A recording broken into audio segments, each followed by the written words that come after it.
Welcome to English-Japanese Vocabulary. Ang vocabulary natin ngayon,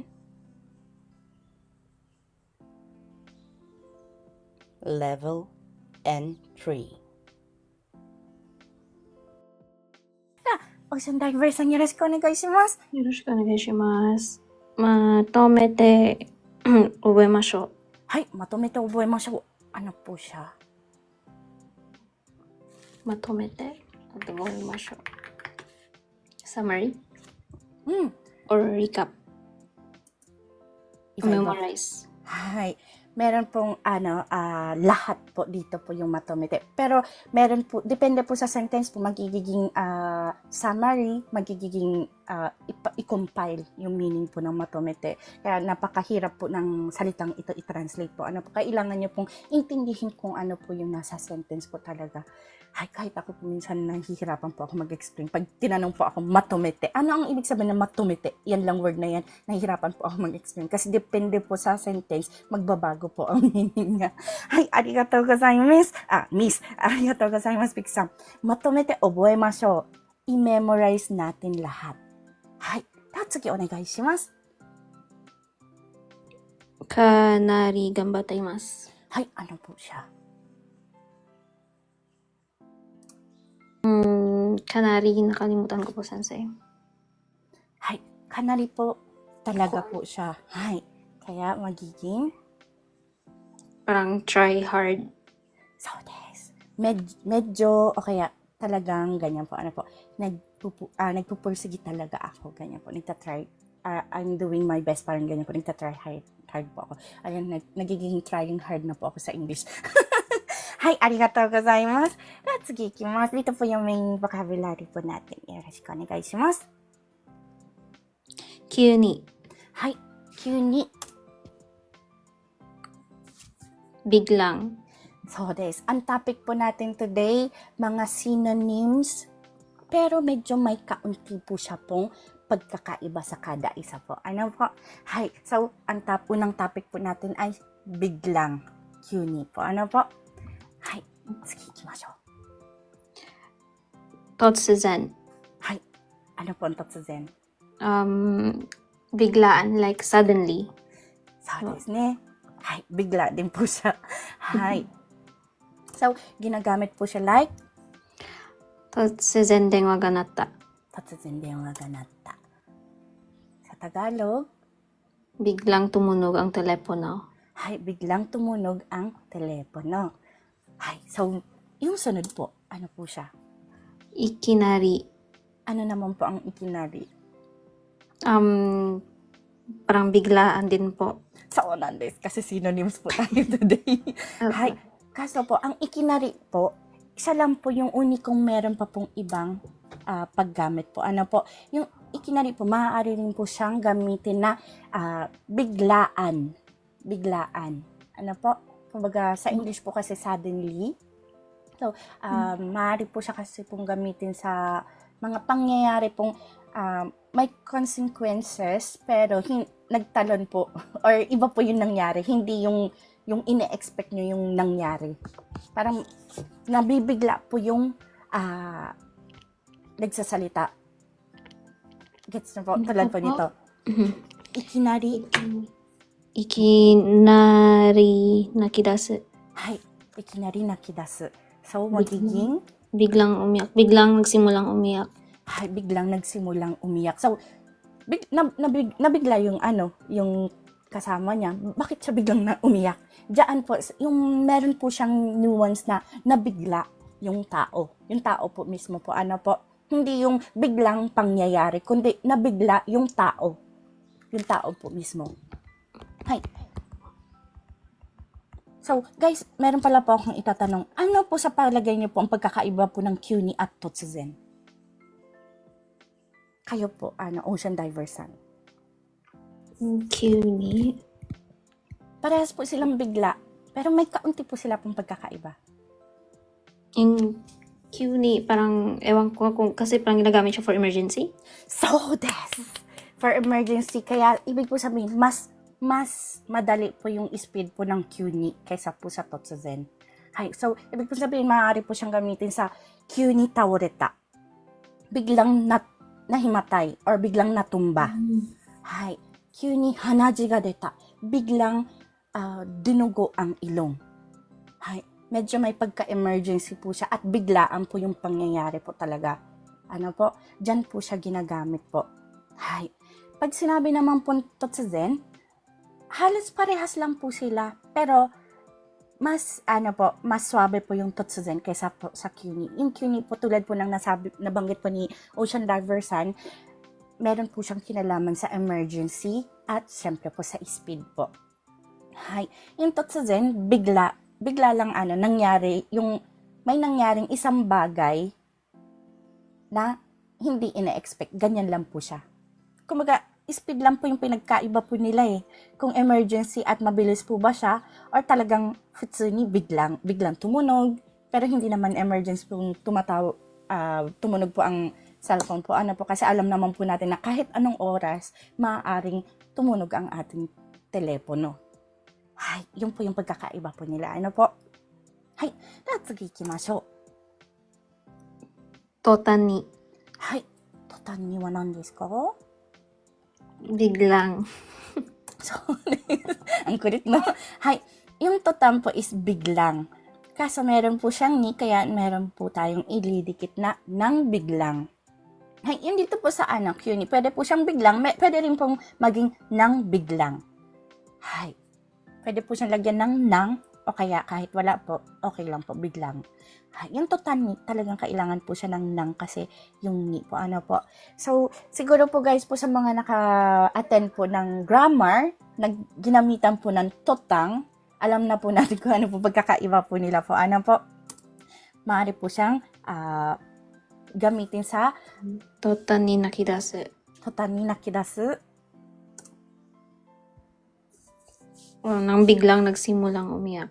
Hay, nang biglang nagsimulang umiyak. Pero ginagamit po siya sa mga grammar po, more on, halimbawa po, mado o aketa totang, kaze ga haite kita. So, may ginawa siyang A, at sabay noon, may nangyaring B na hindi niya pong ina-expect. So, ibig po sabihin na yung A po doon, nung binuksan niya ang bintana, ginawa niya po yung A na sentence, binuksan niya ang bintana. Aketa totan ni, magkakaroon po ng B na sentence. Yung B na sentence po, yun po yung biglaan na nangyari na hindi niya ina-expect. Ibig po sabihin nung sentence po, pagbukas ng bintana, biglang may pumasok na hangin. So, hindi niya po ina-expect na may biglaan na hangin na papasok. Hay. So, ibig po sabihin, yung totan ni, hindi po pwede pong sabihin na pagbaba sa train, biglang tumawag.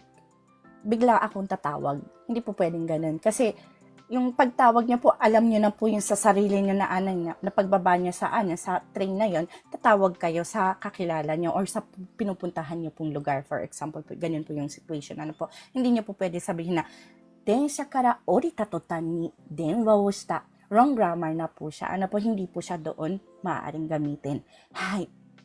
Doon po siya ginagamit sa, ginawa niya yung A at kasabay noon, pagkagawa ng A, nabigla siya dahil may nangyaring hindi niya ina-expect na B. Ganyan po yung paggamit po ng tatampo. Po? Yoroshiku onegai shimasu. So guys, meron po kayong katanungan dito. Medyo complicated. Kahit po sa mga nasa baba po. In fairness, Ate Inday, nakuha agad ni Ate Ocean Diver yung Cuny. Hindi ba po? Oo. Siguro, ina-expect po natin medyo tatagal po tayo dito eh. Pero ang galing ni Ocean Diver sang. Hindi ko makita, Ate Inday. Hindi niya po makita. Kaya mo, chotto okiku dekiru ka na? Kasi wala naman, hindi naman siya masyado mahaba. Kore de do desu ka ni? Nasa po kasi siya, kung ano po yung ginagamit niyo. Kung meron po kayong computer, mas maganda po siguro po i-open po sa computer kasi mas malaki po siya tingnan. Hay. Arigatou gozaimasu, Hatami. Hay. So, wala na pong katanungan. Okay po, go po tayo. Arigatou gozaimasu. Ocean Diver さん、またよろしくお願いします。では次は、ジョダイさんお願いします。お願いします。はい。Ang next topic naman po natin ay, き、去にちょっと。最後に最後に。最後に。はい。最後に。そうです。So, sa Tagalog po, Sa huli. Hi. So, ang mga pag-uusapan po natin, yung mga nangyari sa bandang huli. Hi. So, first vocabulary po natin ay, やっと。 yatto. Ano po siya sa Tagalog? Sa wakas. So, sa wakas po ang ibig niyang sabihin. So, maaari po siyang gamitin as, やっと、気が治った気が、はいはい。 yan po. Yatto. やっと気が治った。はい。 Hi, yatto kega ga naota. Ano po siya sa Tagalog? Or, paano niyo po siya explain sa kapwa po natin na Pilipino? Sa wakas na gumaling na. So, gumaling na ang? Sugat. So, gumaling na ang sugat. Hi. So, sa Tagalog po, yatto kega ga naota sa Tagalog po is, sa wakas, gumaling na ang sugat. Hi. Yukatta ne. Hi. So, meron naman po tayong salitang, Toto. Hi. Pag sinulat po siya, tou. Pero pag binasa po siya, toto. Medyo maikli po yung una, tapos mas mahaba po yung nasa likuran. Toto. Aakyat po ng kaunti yung una, toto. Bababa po yung pangalawa at medyo mahaba po. Apo. Try niyo po. Toto. Medyo paikliin niyo po yung ng kaunti po yung nauna po. Toto.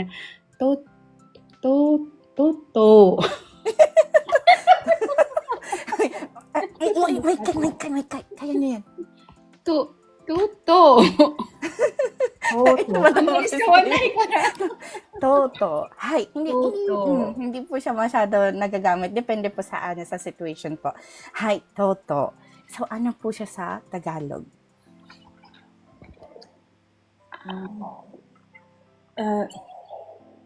Sa ano din siya, parang hindi ko ma-explain po. Hi.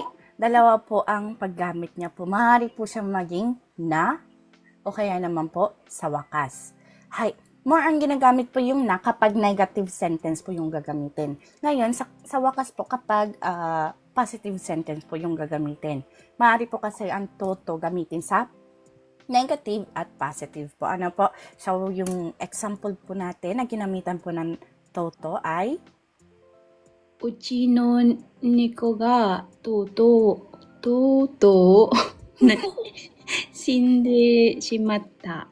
Hi, uchi no neko ga toto natigok na. Hindi kasi pwede po masyadong sabihin kasi si TikTok baka maano po tayo. Hi, yung toto po kasi po, Tagalog po muna. Onegaishimasu.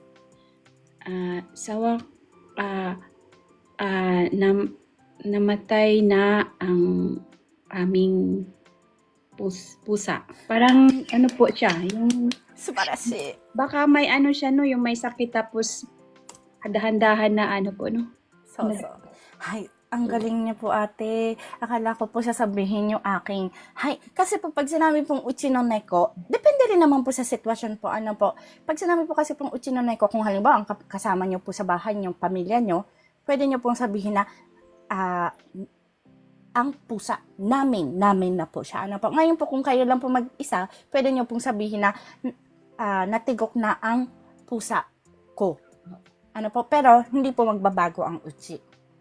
Depende po sa sitwasyon po nung nagsasalita kung may kasama ba siya sa bahay o nag-iisa siyang nakatira sa bahay. Maaaring maging namin o kaya naman po ako. Ano po? So, maganda po yung pagkakasabi po ni Joday-san kasi usually po sinasabi po uchi meron po siyang kapamilya. Pero pwede rin po siya mag-isang nakatira. Kasama niya lang po yung pusa. Hay, arigatou gozaimasu. So, guys, ito lang po guys, be careful lang po. Kasi yung toto po, ginagamit po siya sa isang sitwasyon po na alam niya na, ina-expect niya na mangyayari yung isang bagay. Kasi hindi niya alam na ngayon pala yun.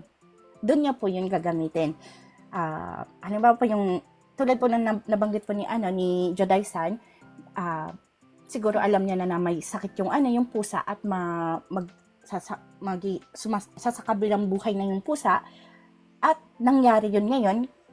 So, yung ina-expect niya, nangyari na. Kaya, doon po siya gagamitin na, uchi no neko ga, toto, natigok na. Hay. Natigok na ang pusa namin. Hay. So, pwede rin po siyang gamitin sa positive like, watashi mo, toto, JLPT N1 ni gokaku shita. Ibig po sabihin, siguro paulit, pag nagsasalita po na yun, paulit-ulit po siya nagtatry pero hindi siya makapasa agad sa exam at one day nakapasa siya. Kaya watashi mo JLPT N1 ni toto gokaku dekita. Hay. So ina-expect niya makakapasa siya pero hindi niya alam kung kailan. Hay, doon po siya ginagamit toto. Hay. So go po tayo sa next po natin na vocabulary. 結局、結局。はい。結局、さあ、Tagalog po. 結局は、yung ano po, parang yung kunyari yung ginagawa niya yung best niya pero hindi niya po nagawa ng maigi. Parang, So, desu. So, sa Tagalog po, ganito siya. sa huli. Ay, salamat po sa nag-complete ng aking Heart Me. Hay, guminasay, Joday-san. Sa Tagalog po, ang kikyoku ay? Sa huli. Hay. So, tama po yung pagkakaintindi niyo, Joday-san. Yung kikyoku po, may ginawang bagay, may ginawang A, pero sa huli, hindi naging maganda yung resulta or hindi niya kayang i-paid yung yung pagsisikap na ginawa niya sa A na sentence. Yung kumbaga ganito po yung yung sentence Hay. Onegaishimasu. Yonde mite kudasai. 努力したが結局無駄だった。Hay, 努力したが結局無駄だった。Hay, so sa Tagalog magiging Nagsikap ako pero sa huli wala ring nangyari. Hay, so sa huli, ginagamit po siya as sa huli, pero yung A sentence niya, nagsikap ako. Pero sa huli, wala ring nangyari. So, hindi na paid ng resulta yung ginawa niyang pagsisikap. Hay, ganyan po ginagamit yung kekyoku. Hay. Sige, ikimashou. ついに、Hay, ano po ang tsui ni?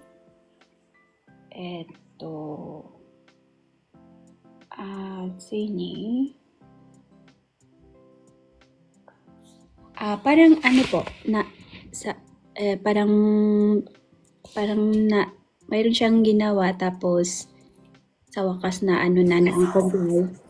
Po, kasi synonyms nga pang natin ngayon po, ang topic po. Hay, pag sinabi pong tsui ni, parehas po siya ng yatto sa wakas. Hay, at maaari po siyang gamitin as ついに、ヨガ完成した。ついに絵が完成した。はい。 So, sa Tagalog po, Sa wakas natapos ko ang pagpipinta. pwede rin po. Pwede rin pong ganun. O kaya naman po, sa wakas natapos na rin ang larawan. Hay. So, ibig po sabihin yung larawan pong ginagawa niya po. So, guys, meron lang po akong gusto pong iparating po yung pagkakaiba po ng yatto at tsui ni. Parehas po silang sa wakas. parehas po sila in the end po ano po na pangyayari. Pero meron po siyang kaunting pagkakaiba. Pag sinabi po yung yatto, ibig po sabihin po ng yatto, yung after niya po ng yatto, pag ginagamitan po ng yatto, yung mga paghihirap po ba? Halimbawa na nasugatan po siya. Opo. Halimbawa po nasugatan po siya, hanggang po gumaling siya, syempre may worried pong nararamdaman. Ay, kapag gumaling po siya parang, hito'y kidekita. Natapos din sa wakas, parang ganyan. Gumaling din sa wakas. Gets niyo po yung gusto ko sabihin. Ngayon po yung sa tsingi, positive po siya. Positive lang po siya, like, sa wakas. Mayroon po siyang laman na natutuwa. Sa wakas, natapos din. Parang, tasekang ga aru. Alam niyo po yung tasekang ga aru. Nararamdaman niya yung paghihirap niya bumunga ng maganda. Ay, doon po ginagamit ang tsingi. Yung yatto, hinihintay niya, nagbibigay siya ng pasensya hanggang gumaling. Ano po? Yung tsingi, natapos niya rin yung ginagawa niya at tuwang-tuwa siya.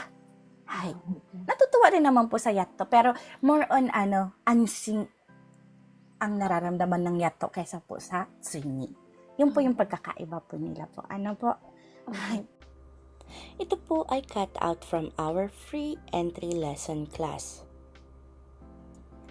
Sa taong 2025, may free entry lesson class po tayo sa TikTok tuwing MWF at 8 p.m. Japan time. Kung nais nyo pong sumali, maaari nyo po akong hanapin sa pangalang Inday in Japan o @Inday in JP. Please follow me and stalk me sa mga araw at oras na aking nabanggit. Thank you for watching and please continue supporting me, follow me, and share my videos for more contents. Maraming salamat po. Hanggang sa muli.